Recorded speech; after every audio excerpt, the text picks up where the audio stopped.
How to install Windows EXE file on Chromebook. Hi everybody, welcome back to our channel. In this guide video, I'll walk you through the steps on how can you install Windows EXE file on Chromebook. To do it so, you want to make sure to watch this video right till the end. Now, Wine app is an open source free compatible app often used to let computer games and application software for Windows operating on Unix-like operating system. First thing, you want to install Linux development environment. So for that, go ahead and click on settings and then click on advanced and go to developer options.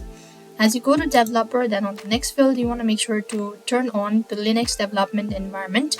Once done, moving on to the step number 10, you want to scroll down and click on install Linux on your Chromebook. So follow the prompt and instructions and wait for the installation process to finish. This process can take roughly 10 minutes. This will allow us to use Linux commands as well. And meanwhile, what you want to do is you want to install Wine app. Once you do that, you want to open up. So for that, you want to open up the terminal session from the app menu. Now enable 32-build architecture for the Wine.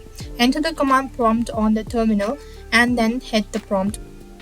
After which, you just need to download the Wine app security and add Wine security key to your system. So for that, you need to follow the on-screen instructions such as this. And once you do it so, you should be able to install it. So make sure to follow the prompt as mentioned, and that's how you could actually go ahead and install or run Windows EXE file on Chromebook. So I hope the video was helpful. Make sure to like, share, and subscribe to our channel. Thank you for watching. See you in the next video.